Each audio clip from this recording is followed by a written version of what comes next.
नमस्कार, वंदे मातरम प्यारे साथियों। हम कर रहे हैं सीईटी एग्जाम 2024 की तैयारी बड़े ही शानदार तरीके से, बड़े ही जानदार तरीके से। अगर आपका पेपर है 22, 23 या 24 अक्टूबर में किसी भी एक शिफ्ट में, तो इस क्लास को लास्ट तक लगा लेना प्यारे विद्यार्थियों, क्योंकि इस क्लास में आपको सीईटी एग्जाम में जो भी क्वेश्चन पूछे जाएंगे उसी के अनुसार आपको क्वेश्चन करवाए जाएंगे। 150 क्वेश्चन रहने वाले हमारे। देखिए, सेम का सेम हूबहू पेपर इसी प्रकार आपका आने वाला है। आपको 150 प्रश्न पूछे जाएंगे, 3 घंटे का आपको समय मिलने वाला है और पूर्णांक आपका 300 नंबर का रहने वाला है और आपको 40% चाहिए पास होने के लिए। और अगर आप इन क्लासों को कंटिन्यू लगाते हो और पीछे वाली क्लासों को लगा लेते हो ना, तो प्यारे विद्यार्थियों आपके 60% तक नंबर आ जाएंगे। तो इस क्लास को लास्ट तक देखने के बाद आप कमेंट करके जरूर बताइएगा कि आपके कितने क्वेश्चन सही हो रहे हैं और आपको यह क्लास किस प्रकार लगी है प्यारे विद्यार्थियों। और इसमें आपको सारे सब्जेक्ट के क्वेश्चन मिलेंगे, मैथ के भी मिलेंगे, हिंदी, रीजनिंग, इंग्लिश, कंप्यूटर, सभी क्वेश्चन मिलने वाले हैं। राजस्थान जी के, इंडिया जी के सभी प्रश्न करने अनिवार्य है, क्योंकि इसमें कोई भी नेगेटिव मार्किंग नहीं है। क्या नहीं है? नकारात्मक अंकन नहीं किया जाएगा। देखिए, नेगेटिव मार्किंग नहीं होगी। तो क्वेश्चन नंबर 1 देखिए, हूबहू इसी प्रकार से पूछा जाएगा क्वेश्चन। और क्वेश्चन नंबर 1 क्या है हमारा? देखिए, हिंदी और इंग्लिश दोनों में आपको दे रखा है। और क्वेश्चन क्या है कि थायराइड ग्रंथि का विस्तार की कमी के कारण होता है। और क्यों पहला क्वेश्चन साइंस का है? क्योंकि आपको सीईटी 10+2 में साइंस और मैथ के क्वेश्चन ज्यादा पूछे जाएंगे प्यारे विद्यार्थियों। साइंस और मैथ के क्वेश्चन क्या पूछे जाएंगे? ज्यादा क्वेश्चन पूछे जाएंगे। तो पहला क्वेश्चन हमारा साइंस का शानदार क्वेश्चन। और क्वेश्चन क्या है कि थायराइड ग्रंथि या थायराइड ग्रंथि का विस्तार की कमी के कारण होता है। किसकी कमी के कारण होता है? विटामिन ए की कमी के कारण, आयोडीन की कमी के कारण, आयरन की कमी के कारण या बायोटीन की कमी के कारण। तो किसकी कमी के कारण होता है थायराइड ग्रंथि का विस्तार? यह होता है आयोडीन की कमी के अनुसार। यानी इस क्वेश्चन का राइट आंसर क्या हो जाएगा हमारा? ऑप्शन नंबर बी हो जाएगा। क्या हो जाएगा? ऑप्शन नंबर बी हो जाएगा। तो अपने दोस्तों के पास शेयर कर दीजिए इसी प्रकार तैयारी करने के लिए, फटाफट क्वेश्चन करने के लिए। और ये देखिए, क्वेश्चन नंबर 2 आ चुका है आपकी स्क्रीन पर कंप्यूटर का। पहला साइंस का आया, उसके बाद कंप्यूटर का। और मैंने एक साथ नहीं लिखे, राजस्थान जीके एक साथ हो जाए, कंप्यूटर एक साथ नहीं प्यारे साथियों। इस प्रकार अगर आप करोगे ना, कहीं पर साइंस का क्वेश्चन, कहीं पर मैथ का क्वेश्चन, इससे आपका क्या होगा? कॉन्फिडेंस हाई होगा और एग्जाम भी आप बेहतर तरीके से दे सकते हो। क्योंकि एग्जाम में सभी क्वेश्चन एक साथ तो आएंगे नहीं, कोई क्वेश्चन कहीं पर आएगा, कोई क्वेश्चन कहीं पे आएगा। इसलिए ये हमारी सर्वोत्तम विधि रहने वाली है समझने की। तो देखिए क्वेश्चन क्या है। क्वेश्चन नंबर 2, माइक्रोसॉफ्ट वर्ड 2016 में वाटरमार्क, माइक्रोसॉफ्ट वर्ड 2016 में वाटरमार्क विकल्प मेनू में होता है। क्या होता है? इंसर्ट होता है, व्यू होता है, रिव्यू होता है या डिजाइन होता है? तो क्या होता है यहां पर? होता है वाटरमार्क में होता है डिजाइन। क्या होता है? वाटरमार्क में होता है डिजाइन। यानी ऑप्शन नंबर डी होगा एकदम सही आंसर। क्या हो जाएगा? Option number D. अगर आपने इसका सही आंसर यही चुना था तो आपका बिल्कुल सही है ऑप्शन नंबर डी। अब देखिए क्वेश्चन नंबर 3। और किसका क्वेश्चन आ चुका है? इंग्लिश का क्वेश्चन आ चुका है। और इंग्लिश का क्वेश्चन तो हम मोटिवेशन के साथ करते हैं। और मोटिवेशन डोज के आज की मोटिवेशन डोज रहने वाली है कि जीतेंगे हम, ये वादा करो, कोशिश हमेशा ज्यादा करो। जी हां प्यारे साथियों, जीतेंगे हम, ये वादा करो, कोशिश हमेशा ज्यादा करो। किस्मत भी रूठे पर हिम्मत ना टूटे, किस्मत भी रूठे पर हिम्मत ना टूटे, मजबूत इतना इरादा करो, मजबूत इतना इरादा करो मेरे साथियों। तो देखिए हमें क्या कह रहा है? Choose the correct Hindi translation of the following word. यानी हमें एक यहां पर वर्ड दे रखा है, उसका हमें क्या करना है? हिंदी ट्रांसलेशन करना है। और क्या दे रखा है हमें? एफिडेविट। क्या दे रखा है? एफिडेविट दे रखा है। और इसका हिंदी ट्रांसलेशन क्या होगा? क्या वसीयतनामा होगा या शपथ पत्र होगा या अभियोजन स्वीकृति होगा या ध्वनि मत होगा? तो क्वेश्चन नंबर 3 का राइट आंसर शपथ पत्र। एफिडेविट क्या होता है? शपथ पत्र होता है। यानी इस क्वेश्चन का एकदम correct answer option number B. क्या हो जाएगा? ऑप्शन नंबर बी हो जाएगा। तो सभी साथियों को समझ में आ रहा होगा, ये क्वेश्चन शानदार क्वेश्चन है और सीईटी एग्जाम में हूबहू इसी प्रकार क्वेश्चन आपसे पूछे जाएंगे। क्वेश्चन नंबर 4 मैथ का क्वेश्चन। अगर आपको लगता है मैथ से थोड़ा सा भी डरना तो इस क्वेश्चन को कर लीजिए, आपका डर भी निकल जाएगा, क्योंकि मैं आपको इतने शानदार तरीके से समझाने वाला हूं कि आपको यह क्वेश्चन ही समझ में आ जाएगा। फिर डरने की क्या बात। तो देखिए क्या कह रहा है कि एक वर्ग के विकिरण की लंबाई 20 सेंटीमीटर है। सबसे पहले हमें क्या करना होगा, वर्ग का पता होना चाहिए कि वर्ग कैसा होता है। तो ये लीजिए प्यारे साथियों, आपकी स्क्रीन पर मैंने बना दिया एक वर्ग। क्या बना दिया, एक वर्ग बना दिया गया। ये है हमारा वर्ग और इसका विकिरण की लंबाई दे रखी है कितनी, 20 सेंटीमीटर। ये लीजिए, ये क्या होता है, बीच में होता है ये विकिरण। क्या होता है, ये होता है विकिरण। ये लीजिए विकिरण बना लीजिए, ये बन गया हमारा विकिरण। तो विकिरण की लंबाई कितनी देर की है, हमें 20 सेंटीमीटर देर की। कितनी देर की है, 20 सेंटीमीटर। भुजा का मान लीजिए ए। हमें भुजा का मान नहीं पता, लेकिन हमें पता है विकिरण का मान। तो विकिरण का सूत्र क्या होता है, वर्ग का विकिरण होता है √2a। क्या होता है, √2a होता है। यहां पर कलर चेंज करते हैं ताकि आपको अच्छे से साफ से दिखाई दे। √2a क्या होता है, वर्ग का विकिरण √2a होता है। तो √2a की लंबाई कितनी देर की, हमें 20 सेंटीमीटर। ये लीजिए, इसका मान रख दीजिए 20 सेंटीमीटर के बराबर। इतना समझ में आ गया ना। √2a क्यों लिखा, क्योंकि ये वर्ग का विकिरण की लंबाई होती है। ये सूत्र होता है जिस प्रकार वर्ग का क्षेत्रफल होता है, भुजा की स्क्वायर होता है, परिमाप होता है। परिमाप क्या होता है, और हमें परिमाप ही याद करना है ना, तो परिमाप का भी सूत्र याद होना चाहिए 4a। क्या होता है परिमाप वर्ग का, 4a होता है। यानी हमें a का मान पता होगा तभी तो वर्ग का परिमाप ज्ञात कर पाएंगे ना। तो इसी कारण अब यहां से हम क्या निकालेंगे, a का मान निकाल लेंगे प्यारे विद्यार्थियों। तो देखिए किस प्रकार निकालेंगे, a बराबर क्या हो जाएगा, यहां पर 20/√2। क्या हो जाएगा, 20/√2 हो जाएगा। अब हम इस 20 को किस प्रकार लिख सकते हैं, 20 को लिख सकते हैं हम 2×10 लिख सकते हैं ना। 20 को 2×10 लिख सकते हैं। और 2 को किस प्रकार लिख सकते हैं, 2 को लिख सकते हैं, देखिए यहां पर एकदम क्लियर हो जाएगा, कोई यहां पर झंझट नहीं है। √2 इंटू में √2, 2 को किस प्रकार लिख सकते हैं, √2 इंटू √2 लिख सकते हैं। तो अब इस √2 से एक √2 काट दीजिए, यानी a का मान कितना आ जाएगा हमारा, 10√2। कितना आ जाएगा, a का मान है 10√2, a का मान आ जाएगा। और हमें क्या पूछा गया है, परिमाप। परिमाप क्या होता है, 4 इंटू में a। तो 4 की गुणा किसके साथ कर दीजिए आप, 10√2 के साथ कर दीजिए। तो ये क्या आ जाएगा परिमाप, यानी 10 चौके 40√2 सेंटीमीटर आ जाएगा इसका परिमाप। यानी कौन सा ऑप्शन, ऑप्शन नंबर सी। क्या हो जाएगा इसका right answer, option number C हो जाएगा। देखिए यहां पर मैंने आपको किस प्रकार समझाया, बड़े ही अच्छे तरीके से। सबसे पहले हमने क्या बनाया, एक वर्ग बनाया और इसका परिमाप की लंबाई लिखी, कितनी है 20, और वर्ग के विकिरण की लंबाई कितनी होती है, √2a, जिसका मान हमें दे रखा है कितना, 20। यानी यहां से हम a का मान निकाल लेंगे और a का मान आते ही हम क्या निकाल लेंगे, वर्ग का परिमाप भी निकाल लेंगे। क्यों, क्योंकि वर्ग का परिमाप होता है 4 इंटू में भुजा। इससे हमने भुजा की मान निकाली 10√2, तो 4 की गुणा कराएंगे तो 40√2 सेंटीमीटर क्या आ जाएगा, हमारा वर्ग का परिमाप आ जाएगा। तो सभी को समझ में आ गया होगा साथियों को, तो लाइक कीजिएगा अगर समझ में आ गया है तो क्लास को। क्वेश्चन नंबर 5, ये देखिए साइंस का क्वेश्चन आ गया। मैंने कहा है ना साइंस मैथ आपको ज्यादा पूछी जाएगी कि इरिथ्रोब्लास्टे क्या दे रखा है, इरिथ्रोब्लास्टोसिस।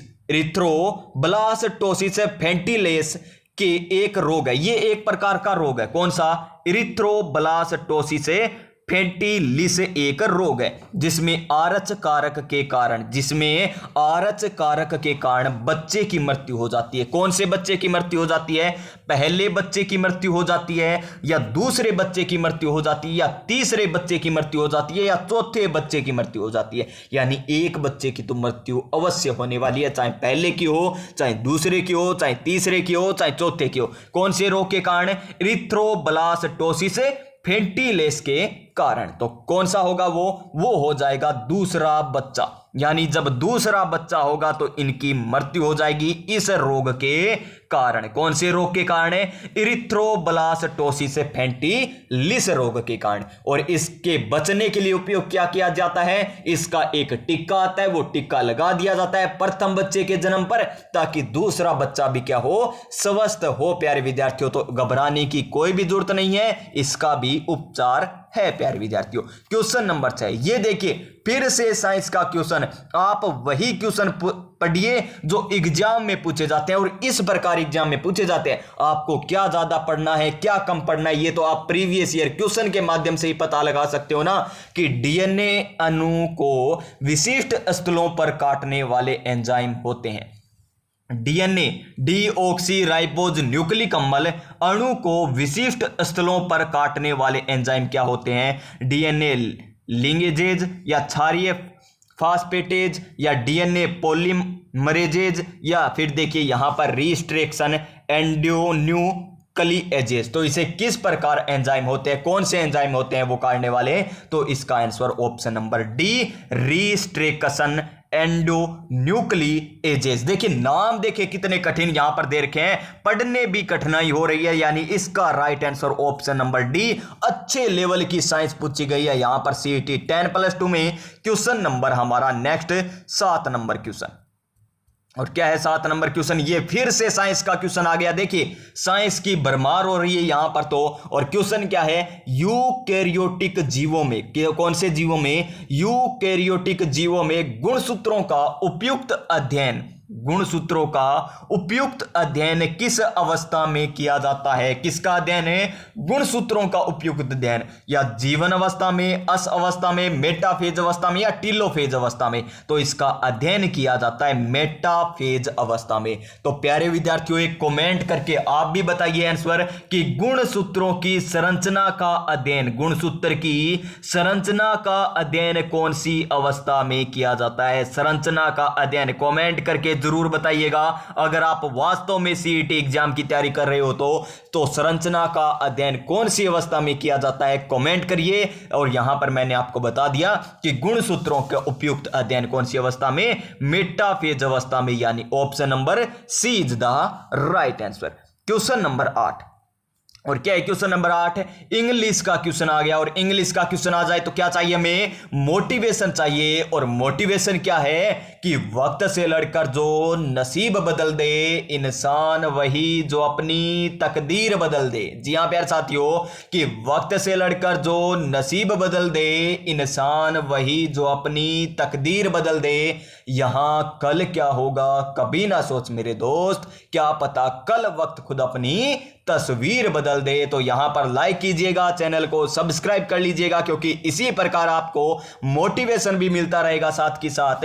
और क्वेश्चन क्या है? Which one of the following is correct in an official letter? किसमें? ऑफिशियल लेटर में किसका सही उपयोग किया माना जाएगा? तो देखिए योवर्स ट्रूली या योवर्स के इस प्रकार आकर ये आएगा। ये देखिए अंतर देखिए, इसमें तो आगे लगा रखा है, ये इसमें पीछे लगा रखा है। योवर्स ट्रियोली या योवर्स इस प्रकार आएगा। तो इसका सही आंसर हमारा ऑप्शन नंबर डी आ जाएगा। क्या आ जाएगा?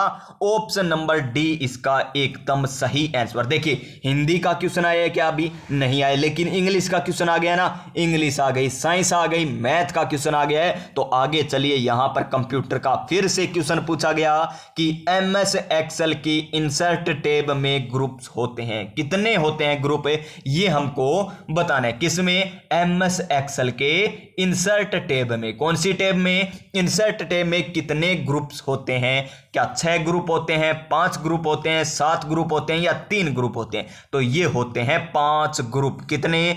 5 ग्रुप होते हैं, यानी इसका right answer option number B हो जाएगा। Option number B.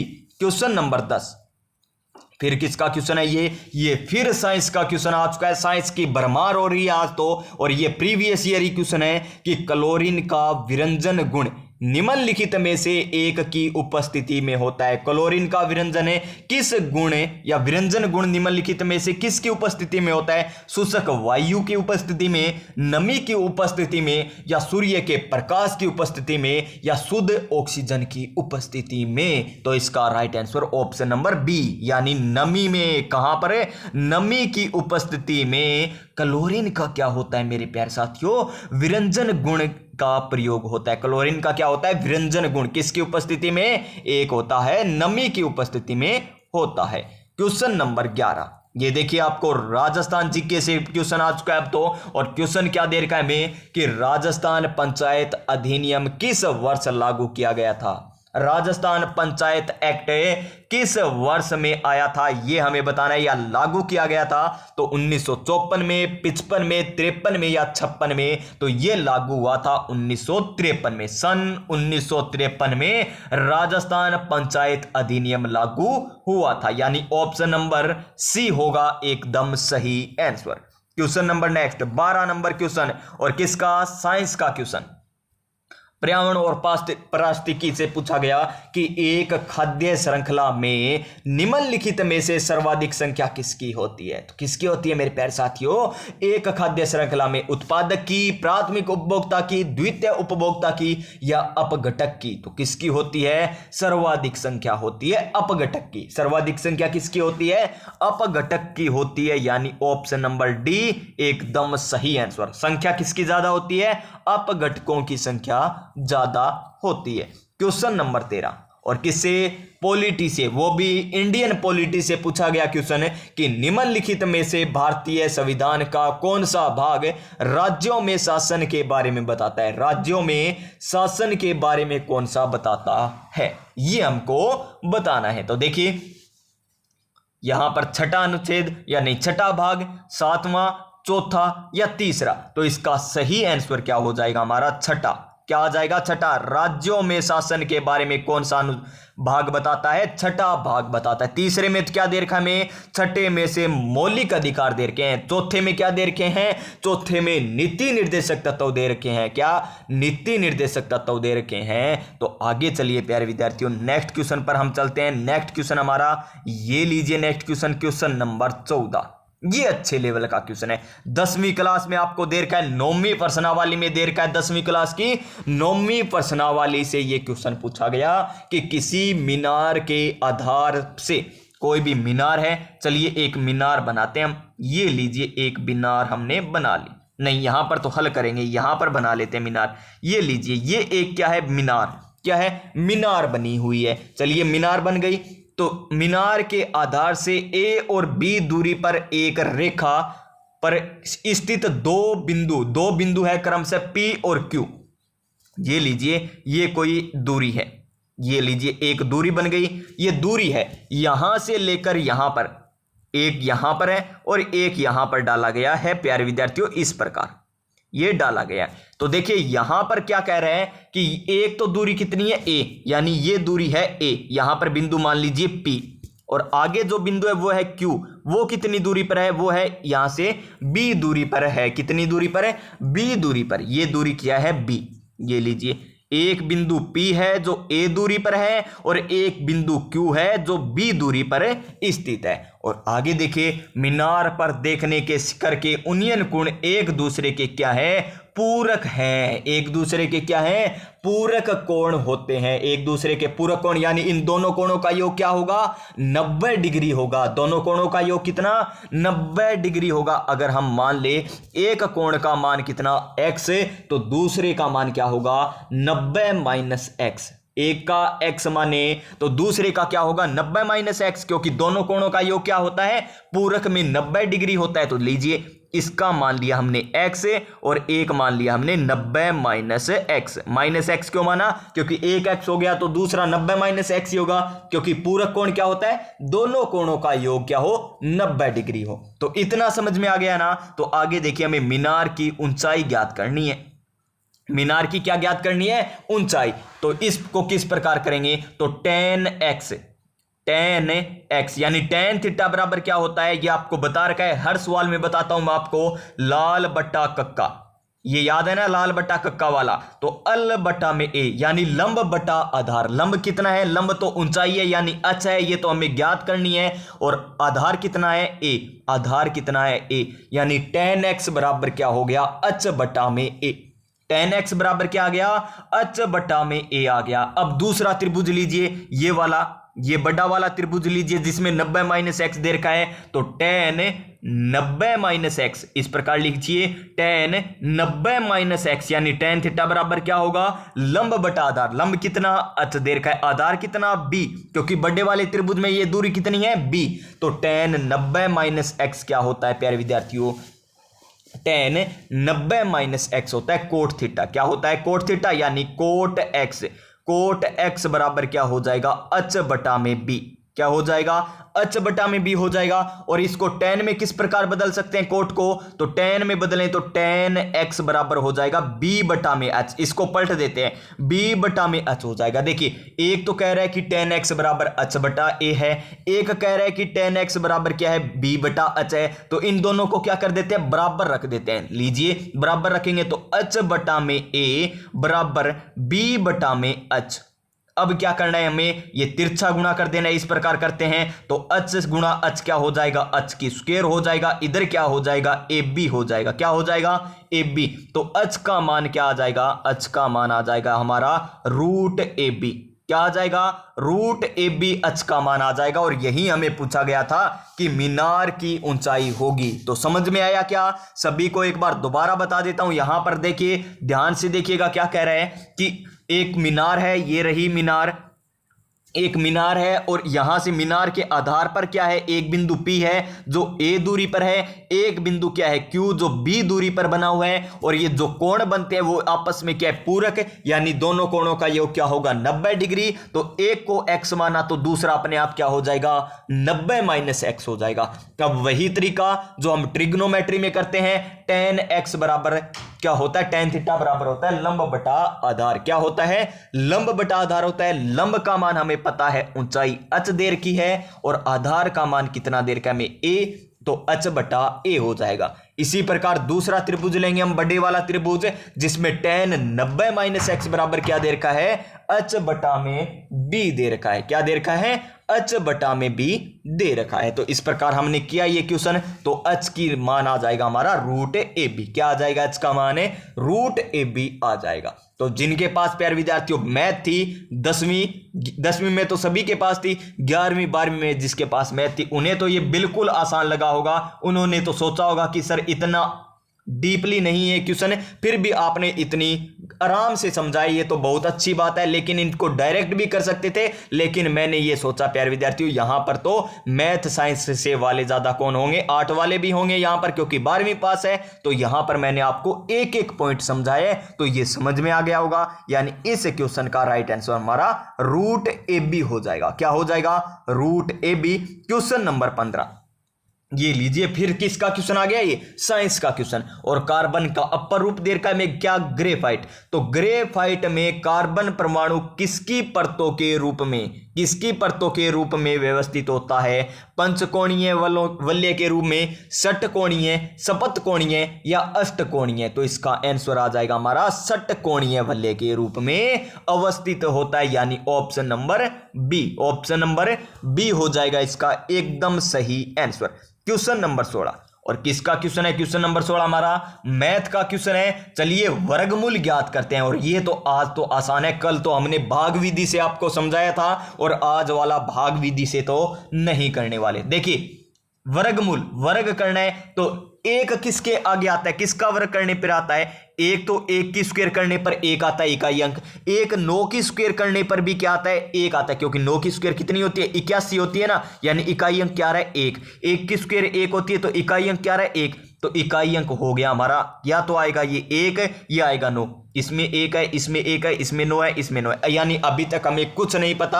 आगे चलिए, वर्गमूल, वर्गमूल दे रखा है तो यहां पर 2 अंक छोड़ देंगे। घनमूल देते हैं तो 3 अक्षर छोड़ दिया जाता है। वर्ग दे रखा है यानी 2 अक्षर छोड़ दिए। अब देखिए कितना बचा हमारे पास, 24। ये 24 किसकी स्क्वायर से कम या बराबर है ये हमको देखना है। तो 6 की स्क्वायर कितनी होती है? 36 होती है, यानी 6 तो आएगा नहीं क्योंकि ज्यादा हो जाएगा। 5 की स्क्वायर कितनी होती है? 25 होती है, यानी 5 भी नहीं आएगा प्यारे साथियों। क्यों नहीं आएगा? क्योंकि 24 से ज्यादा है। लेकिन 4 की स्क्वायर क्या होती है? 16, यानी 4 आ जाएगा, क्योंकि हमें या तो कम लेना है या इसके बराबर लेना है। यानी ये स्क्वायर या तो 41 की होगी या 49 की होगी, या तो ये स्क्वायर 41 की होगी या फिर 49 की होगी। तो इसमें सर ये 2 ऑप्शन तो कट जाएंगे, ऑप्शन नंबर सी और ऑप्शन नंबर डी। अब बचे ऑप्शन नंबर ए और ऑप्शन नंबर बी। इसको किस प्रकार हम पता करेंगे? अब आपको पता है कि 45 की स्क्वायर आप बहुत ही आसानी से याद रख सकते हो। क्यों? क्योंकि इकाई अंक 5 होता है, उसको किस प्रकार करते हैं? 5 5 25 और 4 5 20, अगली संख्या से गुणा कर दीजिए, यानी 20 25। तो ये संख्या 20 25 से कम है या ज्यादा? ये ज्यादा है। 24 0 1 क्या है? ज्यादा। तो 45 से ज्यादा वाली स्क्वायर आएगी ना, तो 45 से ज्यादा क्या है? 49। तो इसका सही आंसर क्या आ जाएगा हमारा? 49 आ जाएगा, ऑप्शन नंबर बी। बड़ा ही आराम से बताया, बड़ा ही शानदार तरीके से बताया गया क्वेश्चन है, और इसी प्रकार आपको क्वेश्चन पूछे भी जाएंगे। यानी यहां पर आपको सारे सब्जेक्ट करवाए जा रहे हैं जिस तरीके से आपको पूछे जाएंगे। अब देखिए हमारा हिंदी का क्वेश्चन भी आ चुका है, क्वेश्चन नंबर 17। मणि मणि, एक में छोटी देर के में, एक में बड़ी देर के शब्द युग्म का सही अर्थ क्या होगा? तो देखिए क्या होगा? नशा या शराब, या आधार या कीमत, या रस या ले, या रतन या शराब। तो इसका सही आंसर हमारा ऑप्शन नंबर डी बिल्कुल सही आंसर हो जाएगा। क्या हो जाएगा? Option number D. क्या हो जाएगा? Option number D. इस मणि का अर्थ तो रतन होता है, इस मणि वाला शराब से संबंधित होता है, तो ये हो जाएगा option number D. Question number 18। प्रसिद्ध चित्रशाला के शाही महल अवस्थित हैं। शाही महल कहां पर स्थित है? या कौन सी चित्रशाला के शाही महल स्थित है? तो जोधपुर के शाही महल में स्थित है, या फिर बूंदी में, या फिर आमेर में, या कोटा में। तो इसका आंसर हमारा क्या हो जाएगा? ऑप्शन नंबर बी, बूंदी के शाही महल में स्थित है। प्रसिद्ध चित्रशाला कहां पर है? बूंदी के शाही महल में स्थित है, यानी इसका एकदम सही आंसर बोले तो option number B. Right answer option number B हो जाएगा। क्वेश्चन नंबर 19 ये लीजिए। अब देखिए करंट से किस प्रकार पूछा गया। ये 2022 में हुआ था पेपर आपका ना, तो वहां आपसे पूछा गया कि दिसंबर 2021 तक राजस्थान में ऊर्जा की अधिष्ठापित क्षमता कितनी है। और अब आपसे क्या पूछा जाएगा? नवीनतम इको सर्वे के अनुसार पूछा जाएगा, जो आपको मैंने करवा रखी है। तो आप कमेंट करके बताइए कि नवीनतम आंकड़ों के अनुसार कितनी है। नवीनतम आंकड़ों के अनुसार राजस्थान में ऊर्जा की अधिष्ठापित क्षमता कितनी है, ये आपको मैंने करवा रखा है। तो कमेंट करके बताइएगा प्यारे साथियों। देखता हूं कि आप कितनी क्लास लगाते हो। तो दिसंबर 2021 के अनुसार बात करें तो 23 3 2 1 हो जाएगा। 23 3 2 1, यानी 23 ऐसे, फिर उल्टा कर दिया 32, फिर 1। Option number B. Question number 20। और क्या है क्वेश्चन नंबर 20 हमारा? ये लीजिए क्वेश्चन नंबर 20, बड़ा ही शानदार, बड़ा ही जानदार क्वेश्चन। चोल निकोल पट्टा दुकोल, चोल निकोल पट्टा दुकोल चूरसो के विभिन्न नाम है। किसके हैं? या अंगरखा है, या ओढ़नी है, या चोली है, या घाघरा। तो ये किसके विभिन्न नाम है? कौन से? चोल निकोल पट्टा दुकोल, चोल निकोल पट्टा दुकोल चोरसो, ये है ओढ़नी के। पट्टा सुना ही होगा, उड़ गया हवा के झोंके से। ऑप्शन नंबर बी इसका राइट आंसर हो जाएगा। क्या हो जाएगा? Option number B. Question number 21, और हमें पूछा गया राजस्थान पॉलिटी से क्वेश्चन। और क्या है क्वेश्चन? विवेकाधीन शक्तियों का प्रयोग, विवेकाधीन शक्तियों का प्रयोग करते समय राज्यपाल किसके प्रतिनिधि के तौर पर कार्य करता है? तो किसके प्रतिनिधि तौर पर कार्य करता है? मंत्रिपरिषद, राज्य विधानमंडल, या संघीय सरकार, या राज्य की जनता। तो इसका एकदम सही आंसर आ जाएगा राज्य की जनता। विवेक यानी विवेकाधीन शक्तियों का प्रयोग तो राज्य की जनता के अधीन प्रतिनिधि के तौर पर कार्य करता है। क्वेश्चन नंबर 22, और ये तो वही क्वेश्चन आ गया। कौन सा? काल भी उसका क्या बिगाड़े जो भक्त हो महाकाल का। जी हाँ प्यारे विद्यार्थियों, काल यानी काला कोरम, काल से का से बन जाएगा कारा कोरम। काल भी उसका क्या बिगाड़े, यानी काल ले से क्या बन जाएगा? लद्दाख। काल भी उसका क्या बिगाड़े, काल भी उसका क्या बिगाड़े, जो यानी जास्कर, जो बोले तो जास्कर, जो भक्त हो महाकाल का, महाकाल बोले तो भगवान शिव यानी शिवालिक। ये क्या है हमारे उत्तर से दक्षिण क्रम, ये उत्तर दिशा में, ये एकदम दक्षिण दिशा में, यानी उत्तर से दक्षिण क्रम इस प्रकार होगा, दक्षिण से उत्तर क्रम पूछा तो इस प्रकार होगा। तो ये ट्रिक याद रख लीजिए, काल भी उसका क्या बिगाड़े जो भक्तो महाकाल का। तो एक बार बोल दीजिए हर हर महादेव, घर घर महादेव। तो हिमालय की निम्नलिखित श्रृंखलाओं को उत्तर से दक्षिण क्रम में व्यवस्थित कीजिए। तो उत्तर में कौन आएगा, काराकोरम आ जाएगा, यानी सबसे पहले आएगा हमारा 3 नंबर। उसके बाद लय से लद्दाख यानी उसके बाद आ जाएगा 2 नंबर वाला। उसके बाद जास्कर यानी 1 नंबर वाला। उसके बाद शिवालिक यानी 4 नंबर वाला, यानी 3 2 1 4। इसका एकदम सही आंसर क्या हो जाएगा, 3 2 1 4, 3 2 1 4, जो हमें दे रखा है ऑप्शन नंबर डी में।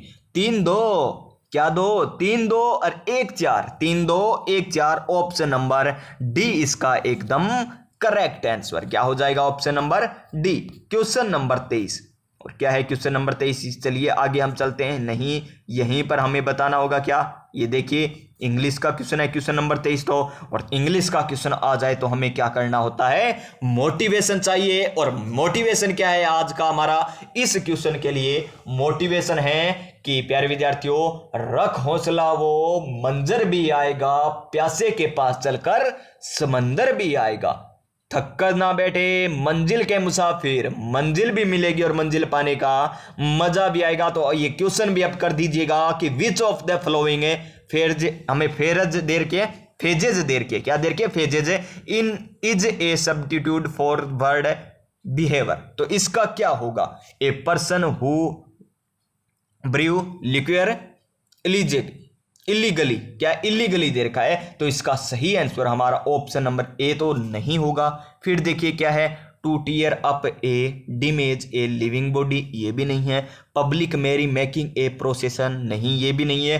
N animal that lives in water a land, बिल्कुल सही है, option number D, an animal that live in water and land, option number D, option number D हो जाएगा इसका सही आंसर। तो देखिए प्यारे साथियों, इंग्लिश का क्वेश्चन बहुत ही मुश्किल से होता है हमसे तो, लेकिन आपको बता दिया जाता है क्योंकि इंग्लिश तो आपके जैसे ही मेरी है प्यारे विद्यार्थियों। नेक्स्ट क्वेश्चन, क्वेश्चन नंबर 24, बाकी कोई सब्जेक्ट में आपको कोई कमी नहीं आएगी, और राजस्थान जीके, मैथ और रीजनिंग में तो कहना ही क्या, और साइंस में भी क्या कहना प्यारे विद्यार्थियों, एक एक व्याख्या भी मैं आपको बता सकता हूं, लेकिन इतना टाइम हमारे पास है नहीं अब कि निम्न में से कौन सा कोलाइडी तंत्र नहीं है। कोलाइडी तंत्र गोंद, दूध, यूरिया का जलीय घोल या रक्त। तो कोलाइडी तंत्र कौन सा नहीं है यहां पर, ऑप्शन नंबर सी, यूरिया का जलीय घोल। यूरिया का जलीय घोल क्या नहीं है, कोलाइडी तंत्र नहीं है, option number C, option number C एकदम correct answer, option number C एकदम करेक्ट आंसर हो जाएगा। क्वेश्चन नंबर 25, एलिफेंटिएसिस रोग होता है कौन सा, एलिफेंटिएसिस, एलिफेंटिएसिस रोग होता है क्यूलेक्स मच्छर से, एनाफिलीज मच्छर से, प्लाज्मोडियम से या बुकेरिया ब्रैंकोप्टी से। तो किससे होता है ये होता है हमारा एनाफिलीज, गलत, एनाफिलीज मच्छर नहीं आएगा प्यारे विद्यार्थियों, यहां पर आएगा हमारा कौन सा, बुकेरिया बैंक्रोप्टी से। किसे, बुकेरियो बैंक्रोफटी से होता है, ऑप्शन नंबर डी। देखिए आज तो नाम ही बड़े खतरनाक है, देखिए अच्छे लेवल का क्वेश्चन है, लेकिन आपको मैं बता देता हूं एक हेजा भी है जिसका रोग क्या कारक क्या है। देखिए हेज किसका, हेज तो प्यारा बिब्बी का करता है, यानी बिब्रियो, किसका, हेज बिब्बी का, यानी बिब्रियो कोलेरा, बुब्रियो कोलेरा। इसी प्रकार आपको प्लेग रोग का भी बता रखा है ट्रिक के माध्यम से, ये आपको टॉपिक करवा रखा है ट्रिक के माध्यम से। प्लेग, प्लेग यानी पैग, पैग कौन लगाएगा, यार क्या सीन है, पैग लगा यानी यार सीनिया पेस्टिस, यार सीनिया पेस्टिस, यार क्या सीन है, पैग लगा यानी प्लेग का यार सीनिया पेस्टिस हो जाएगा। और इसी प्रकार आपको टीबी का भी बता रखा है, और इसी प्रकार आपको किसका बता रखा है, सभी रोगों का बता रखा है। तो इसका सही आंसर क्या होगा, एलिफेंटिएसिस रोग किससे होता है, बुकेरिया ब्रैंकोप्टी से होता है, option number D. Question number 26, और क्या है क्वेश्चन नंबर 26, मैथ का क्वेश्चन आ गया। बड़ा ही आसान सा क्वेश्चन है ये इसमें टाइम भी नहीं लगेगा कि 2 सेंटीमीटर भुजा वाले 8 घनों को आपस में जोड़ा जाता है। 8 घन है, एक ऐसे आ जाइए, मान लीजिए एक घन यहां पर आ गया, दूसरा घन यहां पर आ जाएगा, तीसरा घन यहां पर नहीं, तीसरा घन यहां पर आ जाए, चौथा घन यहां पर आ जाए, आ गए ना। तो फिर 4 और जोड़ने, 4 घन हो गए। इसी प्रकार और जोड़ेंगे तो इस प्रकार 1 2 फिर नीचे और आ जाएंगे, तो ज्यादा कितनी हो जाएगी सेंटीमीटर, 2 हो जाएगी, 2 और बढ़ जाएगी यानी 4 सेंटीमीटर हो जाएगी। घन की लंबाई कितनी हो जाएगी, 4 सेंटीमीटर हो जाएगी। नए घन की लंबाई 4 सेंटीमीटर। आसान था क्वेश्चन, कोई बड़ी मुश्किल बात नहीं। क्वेश्चन नंबर 27 देखिए क्या है, राज्य मंत्रिमंडल में सदस्यों की अधिकतम अनुमत संख्या है, कितनी होती है। ये राज्य विधानमंडल का 10% है, या फिर हम बात करें किसकी, राज्य विधानमंडल का 15 या 15, ये क्या दे रखा है, विधानसभा का 15 दे रखा है, विधानसभा का 10, तो ये क्या होती है, राज्य विधानमंडल का 10%। राज्य मंत्रिमंडल में सदस्यों की अधिकतम अनुमत संख्या है, कितनी है प्यारे विद्यार्थियों। ये तो मुझे क्वेश्चन में डाउट ही लग रहा है। क्वेश्चन नंबर 27 राज्य मंत्रिमंडल की बात कर रहे हैं, तो ये आएगी ऑप्शन नंबर सी। कितनी होती है, 200 सीटें हैं, इसका 15% निकाल लीजिए। 15% निकालोगे यानी 15 दूनी 30, यानी 30 मंत्री होंगे। कितने मंत्रिमंडल में होंगे सदस्य, 30 होंगे, वो भी किसके साथ, मुख्यमंत्री सहित। मुख्यमंत्री सहित, इसका एकदम सही आंसर ऑप्शन नंबर सी, राज्य विधानसभा का 15%। राज्य विधानसभा का 15% होता है। और अपने यहां पर विधानसभा की कितनी सीटें, 200 सीटें हैं। कितनी सीटें, 200 सीटें। लोकसभा की कितनी सीटें, 25 सीटें। और राज्यसभा की कितनी सीटें, 10 सीटें हैं। कितनी सीटें हैं, 10 सीटें। ये तीनों सीटें याद रखिएगा। क्वेश्चन नंबर 28 कंप्यूटर का क्वेश्चन कि पावर पॉइंट में मास्टर स्लाइड का क्या उपयोग है। पावर पॉइंट में मास्टर स्लाइड का क्या उपयोग है। हर स्लाइड को एक जैसा फॉर्मेट करना, बिल्कुल सही है, यही हो जाएगा इसका राइट आंसर कि पावर पॉइंट में मास्टर स्लाइड का प्रयोग क्या होता है, हर स्लाइड को एक जैसा फॉर्मेट करना। ऑप्शन नंबर ए, आगे जाने की हमारी जरूरत ही नहीं है, ऑप्शन नंबर ए इसका राइट आंसर हो जाएगा। क्वेश्चन नंबर नेक्स्ट हमारा ये लीजिए 29 नंबर क्वेश्चन। और क्या है क्वेश्चन नंबर 29 है, साइंस से भी पूछा गया क्वेश्चन कि निम्नलिखित में से कौन सा पेटेंट मुकदमा भारत द्वारा अंतरराष्ट्रीय पेटेंट ऑफिस में जीता गया था। तो कौन सा जीता गया, नीम वाला, अदरक वाला, लौंग वाला या तुलसी वाला। तो ये आ जाएगा नीम पेटेंट केस हमारा अंतरराष्ट्रीय पेटेंट ऑफिस में जीता गया था भारत के द्वारा। ऑप्शन नंबर ए, ऑप्शन नंबर ए। क्वेश्चन नंबर 30 क्या है, उच्च न्यायालय का न्यायाधीश अपना त्याग पत्र संबोधित करता है। किसको संबोधित करता है, राष्ट्रपति को, उच्च न्यायालय के मुख्य न्यायाधीश को, या राज्यपाल को, या भारत के मुख्य न्यायाधीश को। तो फटाफट इस क्वेश्चन का आंसर लगा लीजिए, ऑप्शन नंबर ए, राष्ट्रपति। उच्च न्यायालय का न्यायाधीश अपना त्याग पत्र किसको संबोधित करता है, तो माननीय राष्ट्रपति को करता है। और राष्ट्रपति हमारी कौन है वर्तमान में, द्रौपदी मुर्मू। प्रधानमंत्री नरेंद्र दामोदर दास मोदी। और मुख्यमंत्री भजनलाल शर्मा। कौन सी विधानसभा के, 16वीं विधानसभा के। उप मुख्यमंत्री कौन है, दिया कुमारी। और कौन है, प्रेमचंद बेरवा। प्रेमचंद बेरवा तो कहां से, दुद्दू से चुनाव लड़े थे। दिया कुमारी विद्याधर नगर सीट से चुनाव लड़ी थी। और हमारे भजनलाल शर्मा कहां से चुनाव लड़े थे, सांगानेर से चुनाव लड़े थे। और रहने वाले कहां के थे, भरतपुर के, ये इनका जन्म स्थान है प्यारे विद्यार्थियों। ऐसे सारी बातें आपको याद होनी चाहिए। और इसका राइट आंसर हमारा ऑप्शन नंबर ए हो जाएगा, एकदम सही आंसर। क्वेश्चन नंबर 31 ये लीजिए, इंग्लिश का क्वेश्चन है। और इंग्लिश का क्वेश्चन आसान क्वेश्चन है, तो हम ऐसे ही कर देंगे। फिर भी चलिए मोटिवेशन ले लेते हैं, हमारा आसानी से हो जाएगा क्वेश्चन तो। और मोटिवेशन क्या है कि शिक्षा वह शक्तिशाली हथियार है जिससे आप दुनिया को बदल सकते हैं। किसको बदल सकते हैं जी, दुनिया को। उसे टेनिस खेलना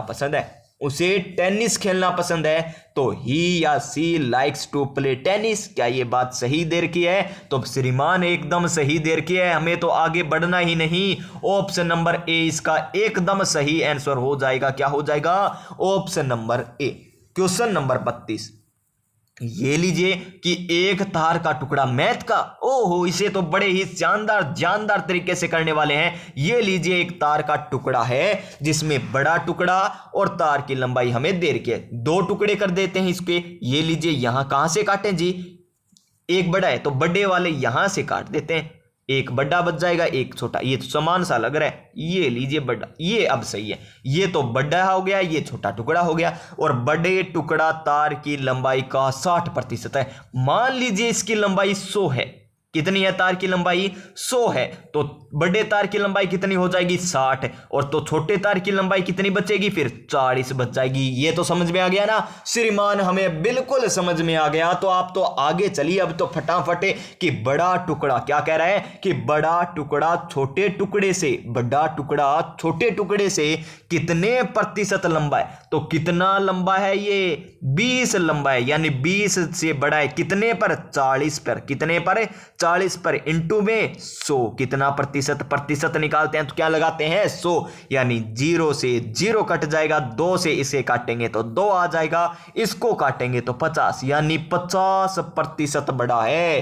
कितना है? 50% बड़ा है, यानी ऑप्शन नंबर सी। तो बड़ा टुकड़ा कितना बड़ा? 50%। किससे? छोटे टुकड़े से। समझ में आ गया? तो चलिए हमारे नेक्स्ट क्वेश्चन पर प्यारे विद्यार्थियों, क्वेश्चन नंबर 33। ये लीजिए और ये टॉपिक आपको बड़े ही शानदार जानदार मजेदार तरीके से ट्रिकों के माध्यम से एकदम कंप्लीट करवा रखा है, हस्तलिखित नोट्सों के माध्यम से। कि राजस्थान में 2011 की जनगणना के अनुसार निम्नलिखित कौन से जिले द्वितीय न्यूनतम जनसंख्या घनत्व है? क्या न्यूनतम जनसंख्या घनत्व की बात कर रहा है, तो कहां पर होगा न्यूनतम जनसंख्या घनत्व?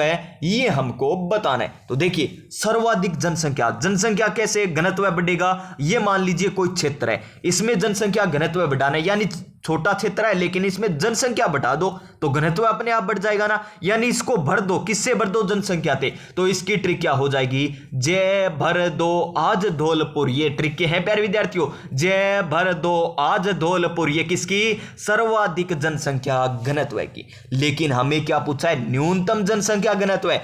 इसी में हमें क्या करना है? कम करना है। ज्यादा किया तो हमने क्या किया? इस क्षेत्र को भर दिया था जनसंख्या से, लेकिन अभी तो हमें जनसंख्या घनत्व कम करना है। तो यहां से क्या करो? बाहर निकालो, इनको बाहर निकालो, या इसके अंदर कोई भी सामान है उसको बेच दो, ताकि यहां क्या हो जाए? जनसंख्या कम हो जाए तो घनत्व अपने आप कम हो जाएगा। तो कम करना होगा तो क्या करना होगा? बेचना होगा। यानी जैसल बिक्का बाढ़ में चुरा ले गया जोधपुर, जैसल बिक्का बाढ़ में चुरा ले गया जोधपुर। ये किसकी ट्रिक हो जाएगी? जनसंख्या घनत्व। जैसल यानी जैसलमेर तो 1 नंबर पर आ जाएगा। जैसल बिक्का यानी फिर बीकानेर, बाड़मेर यानी बाड़मेर, जैसल बिक्का बाढ़ में चुरा ले गया जोधपुर। यानी दूसरा कौन सा आ जाएगा हमारा? बीकानेर आ जाएगा। Option number C. Rajasthan ji के तो पूछो ही मत प्यारे विद्यार्थियों, बड़े ही शानदार तरीके से मैं आपको करवा सकता हूं और करवा भी रखा है। आप चैनल पर जाके देखिए कितनी क्लासें हो चुकी है, सारे टॉपिक आपको करवा रखे हैं। केवल राजवंश टॉपिक को छोड़कर एकदम शानदार जानदार और मजेदार तरीके से। क्वेश्चन नंबर 34 देख लीजिए कि एक टेबल में अगले सेल में जाने के लिए कौन सी कुंजी का प्रयोग किया जाता है? मान लीजिए इस प्रकार टेबल बनी हुई है, आपको जाना है अगली में। कहां पर जाना है? आगे जाना है। कहां पर जाना है? आगे जाना है, अगली सेल में जाना है। तो कौन सी कुंजी का प्रयोग करेंगे? इंटर का प्रयोग करोगे या टैब का या एंड का या इंसर्ट का? तो किसका प्रयोग करेंगे जनाब? हम करेंगे टैब का प्रयोग, यानी tab. Option number B, option number B हो जाएगा एकदम करेक्ट आंसर। क्या हो जाएगा? एकदम correct answer. Question number 35 math का क्वेश्चन, बड़ा ही जानदार क्वेश्चन लगता है हमें। तो ये लीजिए मैथ का क्वेश्चन, दो तरीके से हम कर सकते हैं। आपको कौन सा बताऊं? सूत्र वाला ही बता देता हूं, क्योंकि ये आसान क्वेश्चन है, सूत्र से वाला है, लेकिन इसकी शॉर्ट ट्रिक भी है। चलिए सूत्र वाला करते हैं।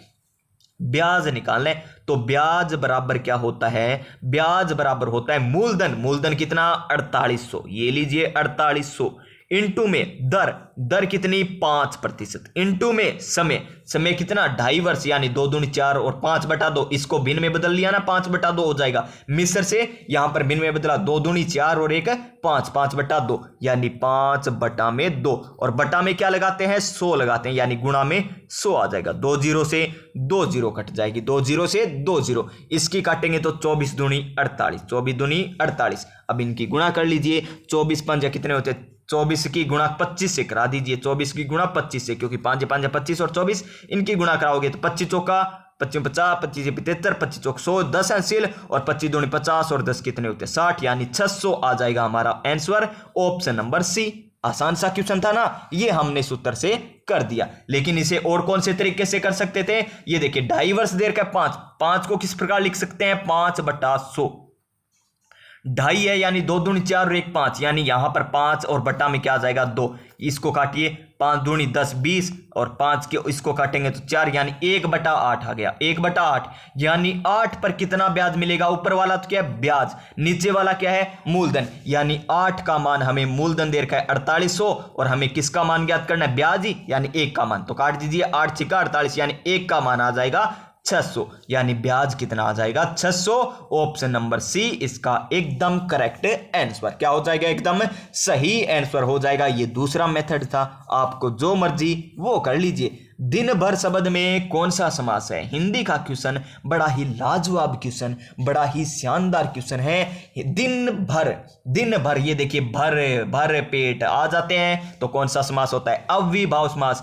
वह समास जिसका पहला पद उपसर्ग होता है या पहला पद अव्यय होता है या दूसरा पद अव्यय होता है, कौन सा समास कहलाता है, अव्ययीभाव समास कहलाता है। और कर्मधारय समास जिसमें विशेषता बताई जाए, जैसे मेरी कोई विशेषता बता दे कि विक्रम कैसा है, विक्रम की आंखें तो कैसी है, मरग नयन यानी मरग के समान आंखें, वाह कितनी तारीफ की जा रही है आपके द्वारा, तो बहुत ही अच्छी, जिसमें विशेषता बताई जाए वो कर्मधारय। द्विगु यानी संख्या आ जाए, क्या आ जाए, संख्या आ जाए, द्विगु समास कहलाता है। तत्पुरुष समास में आपको क्या मिलेंगे, कारक चिन्ह मिलेंगे, जिस प्रकार कर्ता ने तो आता नहीं है, कर्ता ने आता नहीं, उसके बाद से स्टार्ट होता है कर्ता ने, कर्म को करण से, संप्रदान के लिए अपादान को, यानी इस प्रकार जो होते हैं वो कारक चिन्ह वाले किस में आ जाते हैं, तत्पुरुष समास में। और बहुब्रीहि समास कौन सा होता है, बहुब्रीहि समास जिसे पौराणिक बातें की जाए, देवी देवताएं जैसे पीतांबर, पित है अंबर, इस प्रकार किए जाते हैं, वो आ जाएंगे यहां पर। क्वेश्चन नंबर 37,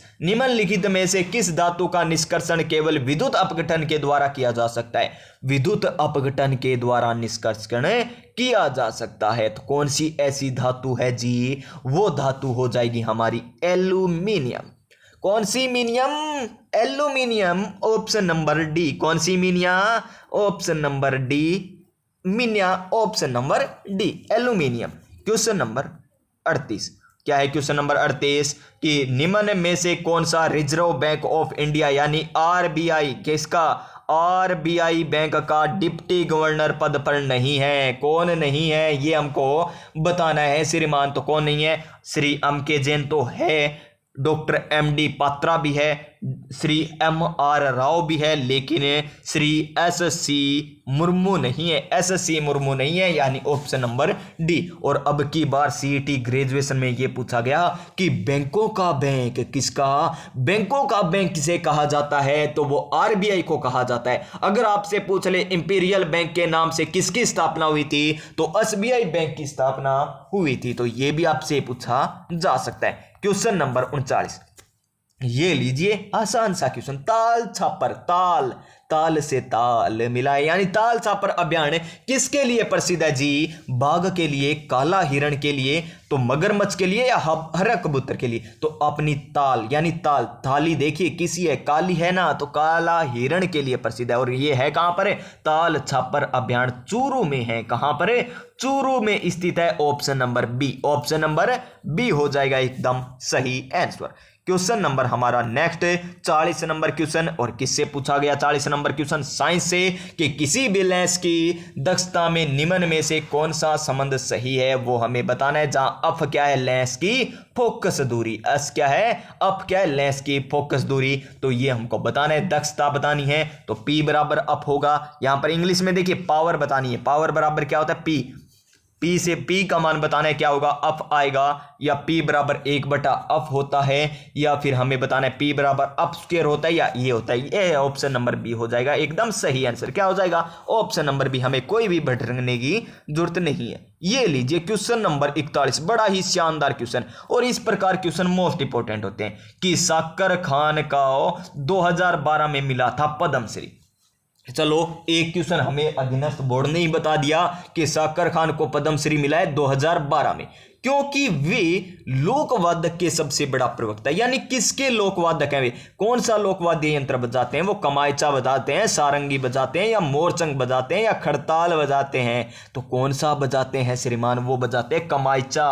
क्या बजाते हैं, कमायचा बजाते हैं। कौन, साकर खान। कौन, साकर खान। कब, 2012 में इन्हें पद्मश्री से भी सम्मानित किया गया था। और सादिक खान को क्या है, खड़ताल वादक है। सादिक खान तो क्या है, खड़ताल वादक है। और नड़ कौन है, कर्णा भील। नड़ कौन है, कर्णा भील। नड़ से संबंधित कर्णा भील। ये लीजिए क्वेश्चन नंबर 42। असली क्वेश्चन तो ये है आपका दिमाग पढ़ने का कि एक कक्षा में विद्यार्थियों को पंक्ति में खड़ा होना है। पंक्ति में खड़ा होना है, ठीक है जी, पंक्ति में खड़ा होना है तो कोई अच्छी बात है, ठीक है, करा देंगे, प्रार्थना करवानी होगी। कक्षा में विद्यार्थियों को पंक्ति में खड़ा होना है। यदि पंक्ति में 3 विद्यार्थी अधिक होते, यानी जैसे पहली पंक्ति ये बन गई, जैसे पहली पंक्ति ये, एक पंक्ति, 2 पंक्ति, ऐसी कितनी पंक्ति हमें अभी तक नहीं पता।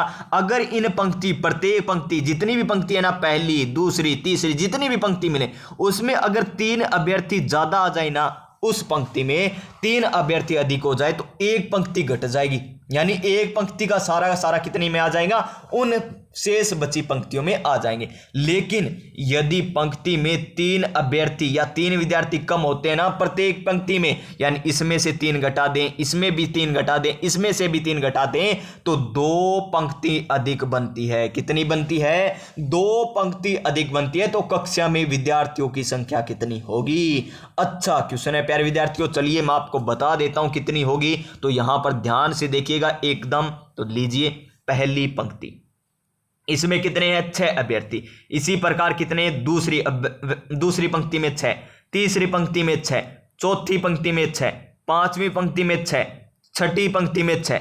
ये लीजिए 6 पंक्ति ऐसी बनेगी जिसमें 6 6 6 6 6 6, यानी कितने हो जाएंगे यहाँ पर, 6 इसमें, यानी 12 24 यानी 36 हो जाएंगे। 6 की स्क्वायर 36, यानी टोटल अभ्यर्थी कितने हैं, 36। अब कर देख लीजिए। अगर देखिए इसमें कितने 6 है ना, इसमें से कर दें हम 3 सभी में अधिक कर दें।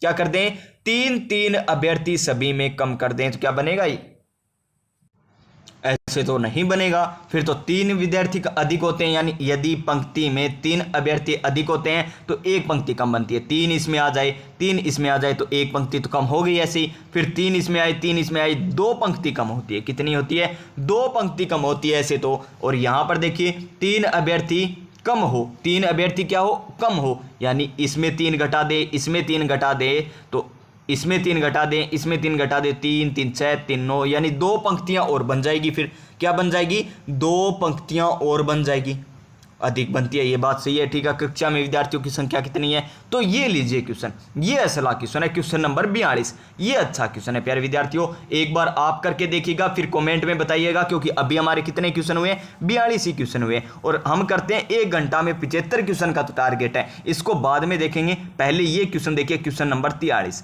क्या कह रहा है क्वेश्चन नंबर 43 में, हेविया ब्रेसिलियनसिस का सामान्य नाम क्या है। ये हमें वैज्ञानिक नाम दे रखा है हेविया वाला, तो इसका हमें ये बताना है किसका ये वैज्ञानिक नाम है। क्वेश्चन नंबर 43, तो किसका नाम है ये, रबर का, टिक का, लौंग का या जीरे का, ये है रबर का वैज्ञानिक नाम। Option number A Hevea brasiliensis, Hevea brasiliensis इसका नाम हो जाएगा रबर का। क्वेश्चन नंबर 44 कि राजस्थान में सकल राज्य घरेलू उत्पाद में किस क्षेत्र का योगदान सर्वाधिक है, कृषि का, सेवा का, उद्योग का या पशुपालन का। तो किसका है, सेवा का सर्वाधिक योगदान है, और ये मैंने आपको नवीनतम आर्थिक समीक्षा के अनुसार भी करवा रखा है, तो जाकर देख लीजिए क्लासें वो भी, यानी ऑप्शन नंबर बी हो जाएगा। क्वेश्चन नंबर नेक्स्ट देखिए 45 नंबर क्वेश्चन है कि संत चरण दास राजस्थान के किस जिले से संबंधित है। संत चरण दास जी जयपुर, भीलवाड़ा, बूंदी, अलवर, तो ये मेवात क्षेत्र से है अलवर, और सहजोबाई और दयाबाई भी इसी से संबंधित है। और गांव कौन सा, डेहरा गांव अलवर। चरणदास जी की 2 शिष्या शिष्या कौन थी? सहजोबाई और दयाबाई श्रीमान। ये तो हमें कंठस्थ याद है, सहजोबाई और Dayabai. Option number D Bhilwara से ये संबंधित है। और चरणदासी संप्रदाय चलाया था जिसके प्रधान पीठ कहां पर है? नई दिल्ली में स्थित है। क्वेश्चन नंबर 46 क्या है? हमें पूछा गया इनडायरेक्ट नरेशन से पूछा गया क्वेश्चन है। हमें क्या बताना है? Choose the indirect narration for the sentence given. हमें सेंटेंस दे रखा है क्या?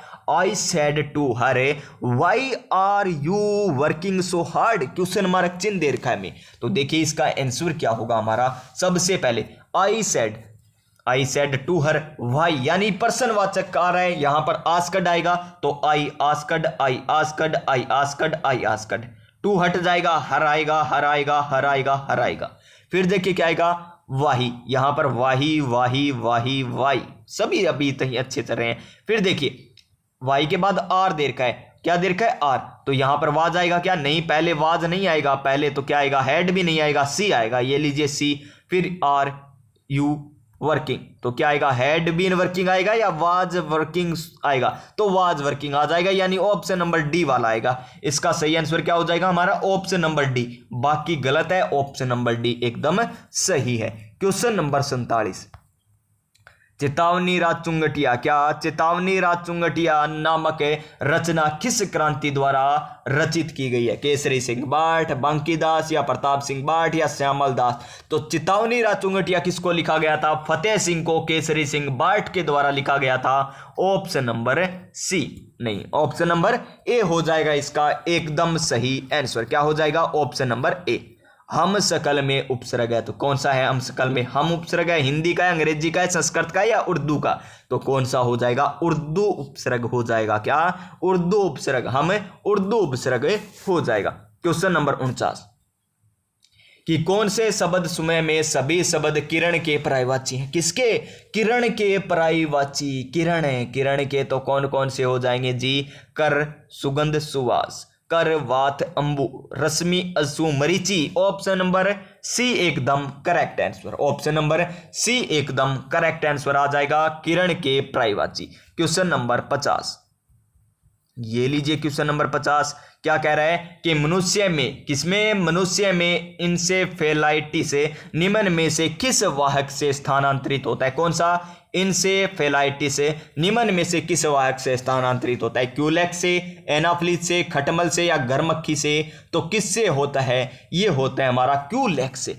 क्यूलेक्स, कौन सा lakhs? Culex. Option number A is the एकदम सही आंसर, यानी राइट आंसर हो जाएगा। प्यारे विद्यार्थियों ये हो चुके हमारा 1/3 हिस्सा, 150 का 1/3 यानी 50 क्वेश्चन हमारे हो चुके हैं जो हम करते हैं पार्ट फर्स्ट में। किसमें करते हैं? पार्ट फर्स्ट में करते हैं ना, पार्ट सेकंड में फिर 50 क्वेश्चन, पार्ट थर्ड में फिर 50 क्वेश्चन करते हैं। प्यारे विद्यार्थियों ये हो गए हमारे 50 क्वेश्चन। अब देखिए हमारा, तो अब हम देखते हैं वो क्वेश्चन जो हमने छोड़ा था बीच में। कौन सा छोड़ा था प्यारे विद्यार्थियों? ये लीजिए, ये अच्छा क्वेश्चन है, बहुत ही अच्छा क्वेश्चन, बड़ा ही शानदार क्वेश्चन है, बहुत ही बड़ा भी क्वेश्चन है। थोड़ा सा यहाँ पर समझने की जरूरत पड़ेगी हमें। तो देखिए, एक कक्षा के विद्यार्थियों को पंक्तियों में खड़ा होना है, पंक्तियों में खड़ा होना है। मान लीजिए पंक्ति की संख्या मान लीजिए y है, पंक्ति की संख्या कितनी y, और विद्यार्थियों की संख्या कितनी है x। विद्यार्थियों की संख्या कितनी है x, पंक्तियों की संख्या कितनी है y। अब हमें कुछ नहीं पता, हमें बस इतना ही पता है कि विद्यार्थियों की संख्या कितनी है x है और पंक्तियों की संख्या कितनी है y। तो देखिए आगे हम क्या करेंगे। यदि पंक्ति में 3 विद्यार्थी अधिक होते, यदि पंक्ति में 3 अभ्यर्थी क्या होते? अधिक होते, तो एक पंक्ति कम होती। अब देखिए बस यहां पर बड़ा ही शानदार है। तो देखिए यहां पर हम बात करें, हमने विद्यार्थियों की संख्या मानी है x, कितनी मानी है x, और यहां पर हमने क्या मानी है y मानी है पंक्तियों की संख्या। तो प्रत्येक पंक्ति में कितने हो जाएंगे? प्रत्येक पंक्ति में विद्यार्थियों की संख्या हो जाएगी x बटा में y। कितनी हो जाएगी? x बटा y हो जाएगी प्रत्येक पंक्ति में विद्यार्थियों की संख्या। तो आगे देखिए, इतना समझ में आ गया ना, तो मान के चलिए यहां से आपको थोड़ा मोटा समझ में आ गया होगा। यहां पर आपको मैंने क्या बताया, पहले तो विद्यार्थियों की संख्या x बताई है और यहां पर पंक्तियों की संख्या y बताई है। तो प्रत्येक पंक्ति में विद्यार्थियों की संख्या कितनी हो जाएगी, x बटा y हो जाएगी। क्या हो जाएगी, x बटा y। अब चलिए आगे हम चलते हैं। आगे क्या कह रहे हैं, यदि पंक्ति में 3 अभ्यर्थी अधिक होते, यानी पंक्ति में प्रत्येक पंक्ति में 3 अधिक हो जाए, यानी x बटा में y प्लस में 3 हो जाए, तो पंक्ति एकम हो जाती है। क्या हो जाती है, पंक्ति एकम। पंक्ति कितनी मानी थी, y, तो यानी y माइनस 1 हो जाएगा। तो ये क्या है, विद्यार्थियों की संख्या, यानी x बराबर ये आएगा, x बराबर आएगा x बटा में y प्लस में 3 y माइनस 1।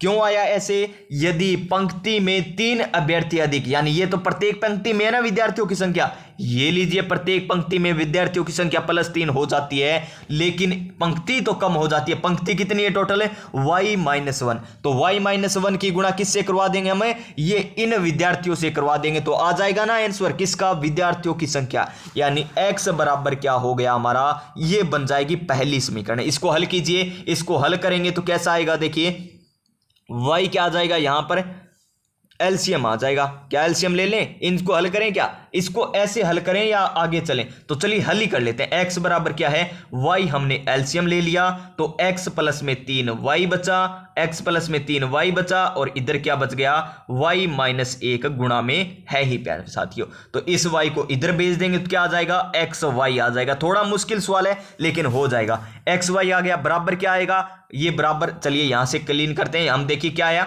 x y आया, बराबर में क्या बच गया हमारा, x प्लस में 3y, और क्या था, y माइनस 1 था। इस प्रकार आ चुका है हमारा यहां तक। किस प्रकार किया हमने, सबसे पहले हमने कुल विद्यार्थियों की संख्या मानी x, पंक्तियों की संख्या मानी y, तो प्रत्येक पंक्ति में विद्यार्थियों की संख्या किस प्रकार होगी, x बटा y। तो देखिए 3 ज्यादा है विद्यार्थी, तो इसमें 3 जोड़ेंगे, तो प्रत्येक पंक्ति से गुणा कराएंगे, तो y माइनस 1 से गुणा करवा देंगे, तो ये आ जाएगा। इसको हल करेंगे तो देखिए x y बराबर x की गुणा इससे कराएंगे तो एक्स वाई आ जाएगा, इसकी कराएंगे तो माइनस का x आ जाएगा, इसकी कराएंगे तो प्लस में 3y स्क्वायर आ जाएगा, माइनस का 3y आ जाएगा। थोड़ा मुश्किल सवाल है लेकिन हो जाएगा प्यारे विद्यार्थियों, बार बार कह रहा हूं। तो यहां पर देखिए किस प्रकार बन जाएगी, एक समीकरण बन जाएगी हमारी यहां पर कि x ये बराबर क्या है, बराबर हो जाएगा 0, तो इधर को x भेज दीजिए, तो x बराबर हो जाएगा 3y स्क्वायर प्लस माइनस का 3y। ये आ गई पहली समीकरण, x बराबर 3y स्क्वायर माइनस का 3y आ गई पहली समीकरण। याद रखिए इसको, आगे काम पड़ेगा इसका कि x बराबर आई है हमारी 3y स्क्वायर माइनस 3y।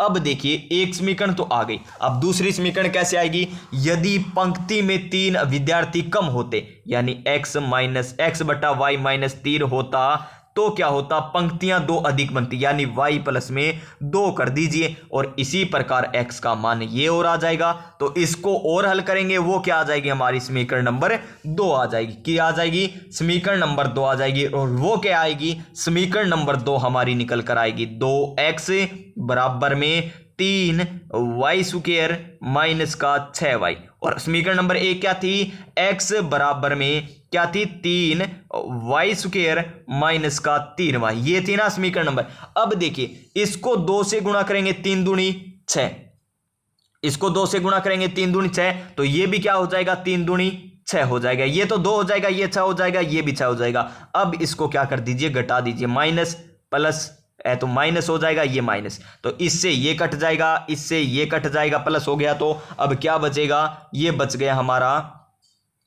ये देखिए क्या बच गया, 2 ये कट गया, तो बचा हमारा y स्क्वायर बराबर, एक सेकेंड, ये फिर हमने थोड़ी सी गलती कर दी, ऐसे तो होगा नहीं, ये तो कट जाएगा सारा। तो देखिए समीकरण 1 क्या आई थी, x का मान आया था हमारे पास, क्या आया था, x का मान आया था हमारे पास, क्या आया था, x का मान आया था 3y स्क्वायर माइनस का 3y आया था। और यहां पर समीकरण 2 में क्या आया है, समीकरण 2 में हमारे पास आया 2x बराबर 3y स्क्वायर माइनस 6y आया। तो इसको किस प्रकार करेंगे, इस 2 से यहां पर भाग दे दीजिए, ये 2 इधर है तो इधर जाएगा, किस में आ जाएगा, भाग में, 3/2y², ये आ जाएगा इस प्रकार। तो x का मान यहां पर रखिए, इस x का मान यहां पर रखेंगे तो यहां पर क्या आ जाएगा, यहां पर आ जाएगा हमारा 3y² - 3y। इस प्रकार होगा ये क्वेश्चन। ये देखिए अब होगा ये क्वेश्चन अच्छे तरीके से। इतना हो गया। अब कीजिए इस क्वेश्चन को, तो देखिए इधर गुणा करेंगे तो 6y² - 6y बराबर क्या आ जाएगा इधर, ये तो वैसे ही हो जाएगा प्यारे विद्यार्थियों। तो देखिए प्यारे साथियों, हमने लगता है कि कोई ना कोई गलती की है इस क्वेश्चन में। तो चलिए ये क्वेश्चन हम बाद ही में करेंगे प्यारे विद्यार्थियों। कल देखते हैं क्वेश्चन नंबर 42, ये इसको स्टार लगा लेते हैं। कल देखते हैं किस प्रकार किया गया है, मैं देखकर ही बता दूंगा प्यारे विद्यार्थियों ये क्वेश्चन किस प्रकार किया गया है। तो देखिए क्वेश्चन नंबर 42 हम कर लेंगे। 50 क्वेश्चन तक हो गए हैं, हमारा पार्ट फर्स्ट कंप्लीट हो चुका है। हम कल करेंगे पार्ट सेकेंड, फिर पार्ट थर्ड, फिर पार्ट नेक्स्ट मॉडल पेपर आ जाएगा। तो प्यारे विद्यार्थियों ये क्लास आपको किस प्रकार लगी इस क्वेश्चन को छोड़कर। ये क्वेश्चन हमसे नहीं हुआ कोई बात नहीं, कल कर लेंगे। 1-2 क्वेश्चन होते हैं ऐसे, तो इस क्वेश्चन को हम कल करेंगे प्यारे साथियों। तो आप सभी स्वस्थ रहिएगा, मस्त रहिएगा, अपनी अपनी तैयारी में व्यस्त रहिएगा। मिलेंगे नेक्स्ट क्लास में, तब तक जय हिंद, जय भारत।